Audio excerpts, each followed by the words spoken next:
Address లో నక్షి మేళా సందర్భంగా free shipping across the world. ప్రస్తుతం మనతో పాటు ఇస్కాన్ టెంపుల్ నుంచి ప్రణవానంద ప్రభుజీ ఉన్నారు. సర్వ మానవాళికి శ్రీకృష్ణ పరమాత్ముడు జీవన్ ముక్తిని, జీవన్ మార్గాన్ని ఏ విధంగా చూపించారనేది వారి మాటల ద్వారా మనం తెలుసుకుంటూ ఉన్నాము. వారు ప్రత్యేకంగా గోవర్ధన్ ఇకో విలేజ్ ముంబైలో ఉన్నటువంటి ఆశ్రమంలో వారు సేవ చేస్తూ ఉంటారు. శ్రీకృష్ణ భగవానుడి గురించి, వారి లీలల గురించి ఎన్నో వీడియోస్లో మనం వారి మాటల్లో వింటూ ఉన్నాము. ప్రస్తుతం మనతో పాటు స్టూడియోలో ఉన్నారు ప్రణవానంద ప్రభుజీ. వారితో మాట్లాడదాం, మరిన్ని విషయాలు తెలుసుకుందాం. నమస్కారం ప్రభుజీ. హరే కృష్ణ. నమస్కారం అండి. ప్రభుజీ, వైకుంఠ ఏకాదశి వస్తుంది. చాలా విశిష్టమైన రోజు అని చెప్తూ ఉంటారు. కొన్ని ప్రాంతాల్లో అయితే అసలు పండగే ఆ రోజున. అందులోనూ ఆ రోజు స్పెషల్ దర్శనం ఉంటుంది ప్రతి ఒక్కరికి వైష్ణవ ఆలయాల్లో. ఏకాదశి వ్రతాలని కూడా ఆచరిస్తూ ఉంటారు. ఆ వ్రతాలు ఎలా చేయాలి, చేస్తే ఏమిటి అనేది కూడా చాలామంది ఒక క్వశ్చన్ అడుగుతూ ఉన్నారు. ఆచరించే విధానం చెప్పండి, అలాగే చేస్తే కలిగేటువంటి ఫలితం ఏమిటి, ఎందుకు చేయాలి అనేది కూడా వివరించండి. అన్నిటికంటే గొప్పదైన వ్రతం ఏదైనా ఉంటే అది ఏకాదశి వ్రతం. అన్ని వ్రతాలు చేసి ఏకాదశి చేయకపోయారనుకోండి, ఏ వ్రతం ఫలితం రాదు. ఓ, ఏకాదశి వ్రతం ఒక్కటి చేసి ఏ వ్రతము చేయలేదనుకోండి, అన్ని వ్రతాల ఫలితం ఏకాదశి ఇవ్వగలుగుతుంది. మన శాస్త్రంలో ఉపవాసం అని చెప్పింది కేవలం ఏకాదశికి మాత్రమే. ఓ, కానీ చాలా మంది ఈ రోజు మేము ఉపవాసం చేస్తున్నామండి, ఆ రోజు ఉపవాసం చేస్తున్నామండి, అలా ఇలా చెప్తారు. కానీ ఎక్కడ కూడా అంత నియమంగా ఉపవాసం గురించి చెప్పింది మన శాస్త్రంలో, అంత నియమంగా ఉండాలి అని చెప్పింది కేవలం ఏకాదశికి మాత్రమే. విష్ణువాసరము అని అంటారు. అన్నిటికంటే favourite day of lord Vishnu Ekadashi. Ekadashi వ్రతం వల్ల అసలండి దానివల్ల వచ్చే ఆధ్యాత్మిక బెనిఫిట్స్ అనేవి మనం చెప్పలేము. ఉపవాసం అంటే ఫస్ట్ అందరూ మేము ఒకసారి ఏకాదశి వ్రతం గురించి చెప్పామండి, ఎలా ఉపవాసం ఉండాలి అన్ని విషయాలు చెప్పాక ఒకళ్ళు హ్యాండ్ రేస్ చేశారనమాట. మాకు ప్రశ్న ఉంది అని. అయితే ఏం ప్రశ్న ఉంది అని అడిగితే, ఏకాదశి రోజు ఏం తినచ్చండి అని ప్రశ్న అడిగారు అనమాట. గంట సేపు నేను లెక్చర్ ఏకాదశి ఉపవాసం ఎందుకు చేయాలి అని చెప్పాక ఏకాదశి రోజు ఏం తినచ్చు అని లెక్చర్ క్వశ్చన్ అడుగుతున్నారన్నమాట. అయితే ఉపవాసము అంటే ఏంటో ఫస్ట్ అర్థం చేసుకుందాం. ఉప అంటే దగ్గరగా, వాసం అని అంటే ఉండటం. ఉపవాసం అని అంటే భగవంతుడికి దగ్గరగా ఉండటం. ఏ ఉపవాసానికంటే ఇదే నియమం అండి. చాలా మంది ఏం చేస్తారు తెలుసా అండి, మేము ఈరోజు కటిక ఉపవాసం, నీళ్లు కూడా స్వీకరించట్లేదు అని హ్యాపీగా టీవీ ఆన్ చేసుకొని ఇలా బెడ్ పైన పడుకొని ప్రొద్దు నుంచి రాత్రి రాకే ఏ సీరియల్లో ఏ సినిమాలు చూస్తూ ఉంటారు. అయ్యా లేచి గుడికి రండి, నామం లేదు, శరీరంలో ఓపిక లేదు, నిర్జల వ్రతం ఈరోజు. మనం అండి దేన్నైనా సరే ఎంత మెటీరియలిస్టిక్గా మార్చే శక్తి మానవుడి దగ్గర ఉందండి. శివరాత్రి రోజు జాగరణ చేయండి అంటే లేట్ నైట్ షోలు వాటిలలో సినిమా థియేటర్లో కూర్చొని జాగరణ చేస్తుంటారు. శివుడు పాపం ఏమనుకుంటాడో, ఎంత బాధపడతారో ఇలాంటి వాళ్ళని చూసి ఆశ్చర్యం వేస్తుంది. మనం దేన్నైనా సరే ఎలా పాడు చేయొచ్చో అంత, ఎంత ఫాస్ట్ గా మానవ బ్రెయిన్ పనిచేస్తుందంటే అంత పనిచేస్తుంది. ఉపవాసము అని అంటే, ఆ ఉపవాసం చేసే ఏకాదశి రోజు ఏం చెయ్యాలి అని అంటే, ఇంకా మరింత కృష్ణ సేవ, ఇంకా మరింత భగవన్నామం పలకటం. హరే కృష్ణ కృష్ణ కృష్ణ హరే హరే, హరే రామ రామ రామ హరే హరే. మరింత నామం చేసుకోవటం, మరింత భాగవత గీత వీటిని శ్రవణం చేయటం, అధ్యయనం చేయటం. ఇది ఉపవాసం, భగవంతుడు దగ్గరగా ఉండటం. మరి ప్రభుజీ ఉపవాసం అంటే తినకుండా ఎందుకు ఉండాలని చెప్తారు? ఇప్పుడు చూడండి, ప్రొద్దు నుంచి లేవంగానే తిండి గోలే కదండి మనకి.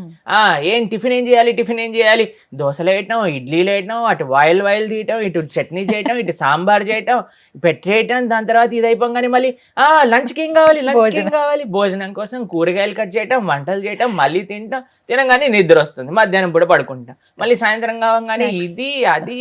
దాని తర్వాత మళ్ళీ రాత్రి డిన్నర్ ఏంటి, స్విగ్గీ జొమాటో అవి ఇవి, మళ్ళీ కిచెన్ క్లీన్ చేసుకోవడం, తూడ్చుకోవడం, బాసనలు తోముకోవడం, వీటిలలోనే రోజంతా పోతుంది. ఏం చెప్పారంటే, అయ్యా నువ్వు దేవుడికి దగ్గరగా ఉండాలంటే వీటిని కొద్దిగా దూరం పెట్టాలి, అప్పుడే సాధ్యం అవుతుంది. తినకపోయామనుకోండి, కొద్దిగా తగ్గించామనుకోండి, మనకి నిద్ర రాదు అంతగా.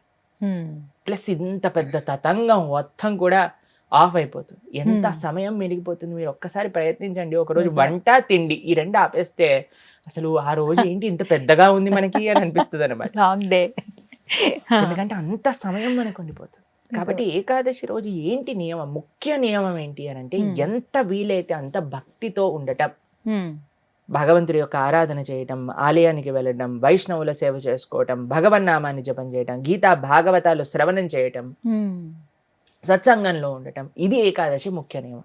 దాని తర్వాత నియమం ఏంటి అని అంటే ఆహార నియమం పాటించాలి. ఏంటి ఆహార నియమం పాటించాలి అని అంటే ధాన్యంలో ఏకాదశి రోజు పాప పురుషుడు ఉంటాడు అని చెప్తారనమాట. ధాన్యం అని అంటే రైస్, దాల్, పప్పులు, తర్వాత గోధుమలు, తర్వాత వరి, వీటన్నిటిలో అనమాట. కాబట్టి ఆ రోజు మనం వీటి నుంచి దూరంగా ఉండి మరి ఏం స్వీకరించవచ్చు, పాలు, పండ్లు.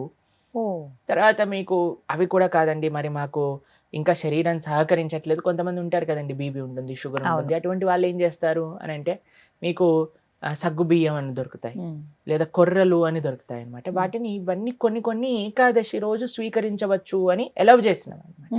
కాబట్టి ఇప్పుడు సరే రోజు సాబుదానా సగ్గుబియ్యం ఎలవ్ చేశారంటే సగ్గుబియ్యం పాయసం, సగ్గుబియ్యం వడలు, సగ్గుబియ్యం ఉప్మా, అన్ని ఒక 10-15 రకాలు చేసుకొని తినమని చెప్పట్లేదండి మేము.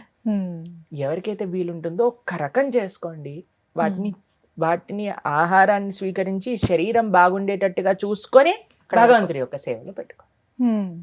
కాబట్టి ఏకాదశి ప్రధాన నియమం ఏంటి అని అంటే భగవంతుడి దగ్గరగా ఉండట. కానీ కొంతమంది కటిక ఉపవాసం అని ఉంటారండి, నీళ్లు మాత్రమే స్వీకరిస్తారు ఆ రోజు. నీళ్లు కూడా స్వీకరించరు, దాన్ని కటిక ఉపవాసం అంటారు, నిర్జల వ్రతము అని అంటారు అనమాట. చెయ్యండి ప్రభుజీ, మేము నిర్జల చేస్తూ బ్రహ్మాండంగా ప్రొద్దు నుంచి రాత్రి దాకా జపం చేసుకునే శక్తి మా దగ్గర ఉంది అని అంటే పర్ఫెక్ట్. లేదండి మాకు ఏదన్నా లోపలికి వెళ్ళండి, మాకు బ్రెయిన్ పనిచేయదు అని అన్న వాళ్ళు పాలు స్వీకరించండి, లేదండి పండ్లు స్వీకరించండి, లేదండి సగ్గుబియ్యంతో కొద్దిగా అంటే అలా ఉండొచ్చా? ఇందాక మీరు అన్నారు కటిక ఉపవాసం కనీసం. చాలా మంది భక్తులు ఉంటారు, చాలా మంది భక్తులు ఉంటారు, మా ఆశ్రమంలో ఎంతో మంది ఉంటారు.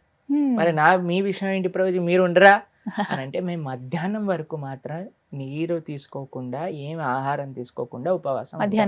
మధ్యాహ్నం పూట కొద్దిగా పాలు, కొద్దిగా పండ్లు అలాంటివి స్వీకరిస్తాం అన్నమాట.